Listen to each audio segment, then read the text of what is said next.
പരിശുദ്ധ കത്തോലിക്ക തിരുസഭ ഇന്ന് പരിശുദ്ധ കുർബാനയുടെ തിരുനാൾ കൊണ്ടാടുന്നു.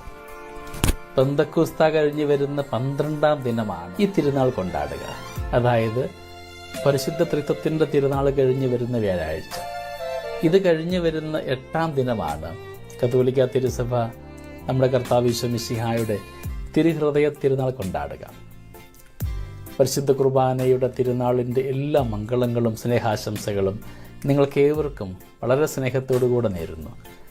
ഇന്ന് ഇങ്ങനെയൊരു തിരുനാൾ ആഘോഷിക്കുമ്പോൾ നാം സ്വാഭാവികമായിട്ടും ചിന്തിക്കാം, പെസഹ വ്യാഴാഴ്ച നമ്മളിത് ആഘോഷിച്ചതല്ലേ എന്ന്.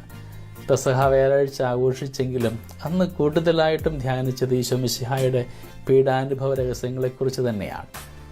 ഇന്ന് കത്തോലിക്ക തിരുസഭ വളരെ ആഘോഷമായി പരിശുദ്ധ കുർബാനയെക്കുറിച്ച് ധ്യാനിച്ചുകൊണ്ട് ഈ തിരുനാൾ ആഘോഷിക്കുന്നു. നമുക്ക് ഊർജമായി, നമ്മുടെ ജീവന്റെ ഭാഗമായി നമ്മിലേക്ക് വന്ന, അത് ശരീരവും രക്തവും സമ്മാനിച്ചുകൊണ്ട് നമ്മിലേക്ക് വന്ന ഈശോ മിശിഹായെ ധ്യാനിക്കുവാനായിട്ടും ഇന്നെൻ്റെ ജീവന്റെ സ്രോതസ്സും ആധാരവുമായ പരിശുദ്ധ കുർബാനയെ എൻ്റെ ജീവന്റെ ഭാഗമാക്കുവാൻ നമുക്കിന്ന് തീരുമാനമെടുക്കാം.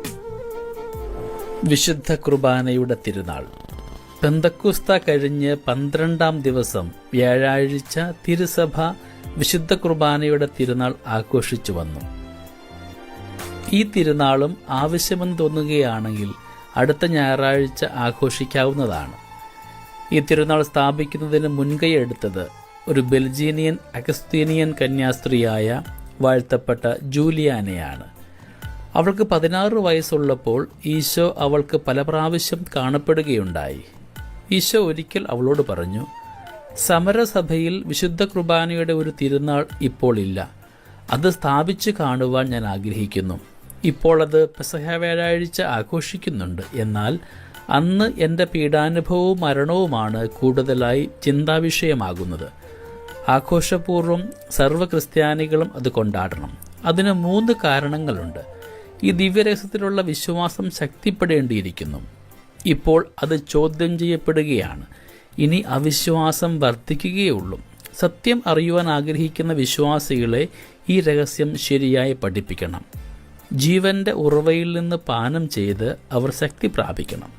3ാമതായി, ബലിപീഠത്തിലെ മഹാകൂദാശയോട് പ്രകാശിപ്പിക്കുന്ന നിന്ദകൾക്കും അപമാനങ്ങൾക്കും പരിഹാരം ചെയ്യുവാൻ ആത്മാർത്ഥമായും അഗാധമായും ഈ കൂദാശയെ ആരാധിക്കേണ്ടിയിരിക്കുന്നു. ഈ ദർശനങ്ങൾ ജൂലിയാനയുടെ അധികാരികൾ വിശ്വസിച്ചില്ല. അതുകൊണ്ട് 20 വർഷത്തേക്ക് യാതൊന്നും നടന്നില്ല. അവസാനം അവൾ സുപ്പീരിയറായപ്പോൾ ലിജിലെ ബിഷപ്പിനെയും അദ്ദേഹത്തിന്റെ ആർച്ച് ഡീക്കൻ ജാക്ക് പന്തലോനെയും ഈ തിരുനാളിന്റെ ആവശ്യകത ബോധ്യപ്പെടുത്തി. ഈ ആർച്ച് ഡീക്കൻ പിൽക്കാലത്ത് ഉർബൻ 4 എന്ന പേരിൽ മാർപ്പാപ്പയായപ്പോൾ 1244 ഈ തിരുനാൾ ലീജിൽ ആദ്യം ആഘോഷിച്ചു. 1246 ഈ തിരുനാൾ സാർവത്രിക സഭയിൽ കൊണ്ടാടണമെന്ന് അദ്ദേഹം നിശ്ചയിച്ചു. വിശുദ്ധ കുർബാനയുടെ സ്തുതിക്കായുള്ള കുർബാനയും കാനന നമസ്കാരവും വിശുദ്ധ തോമസ് അക്യൂനസ് എഴുതിയുണ്ടാക്കി. വിശുദ്ധ കുർബാനയുടെ വാഴ്വിൻ്റെ സമയത്ത് പാടിയിരുന്ന ലത്തീൻ ഗാനങ്ങൾ അവയിൽ നിന്ന് എടുത്തവയാണ്. ഭക്തിയുടെ കൂദാശയെ, ഐക്യത്തിൻ്റെ അടയാളമേ, സ്നേഹത്തിൻ്റെ ശൃംഖലയെ, ജീവിക്കാനുള്ളവ അതിലുണ്ട്. അടുത്ത് ചെല്ലുക, നിനക്ക് ജീവൻ ലഭിക്കും. ഏകശരീരമായി തീരുകയും ചെയ്യും. സ്വർഗത്തിലേക്ക് ദിവ്യവിരുന്നിന് പോകുന്നത് പോലെ നിങ്ങളുടെ ആരാധനയ്ക്ക് നിങ്ങൾ പോകുവിൻ. നിന്നോട് തന്നെ നീ പറയുക, അവിടുന്ന് എന്നെ ക്ഷണിച്ചിരിക്കുന്നു, അവിടുന്ന് എന്നെ കാത്തിരിക്കുകയാണ്, അവിടുന്ന് എന്നെ കാണാൻ ആഗ്രഹിക്കുന്നു. നമ്മോടൊപ്പമാകാൻ വേണ്ടിയിട്ടാണ് ഈശോ മിശിഹ കുർബാനയായിട്ട് മാറിയത്. ജീവിതത്തിൻ്റെ എല്ലാ ഇടങ്ങളിലും ഈ കുർബാന നമുക്ക് ആസ്വദിക്കാം.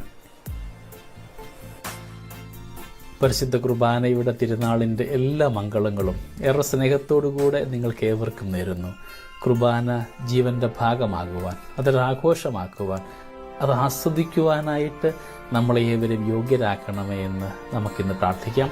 നമ്മുടെ കർത്താവ് ഈശോ മിശിഹായുടെ കൃപയും പിതാവായ ദൈവത്തിൻ്റെ സ്നേഹവും പരിശുദ്ധാത്മാവിൻ്റെ സഹവാസവും നമ്മുടെ കൂടെ എന്നും ഉണ്ടായിരിക്കട്ടെ, ഇപ്പോഴും എപ്പോഴും എന്നേക്കും.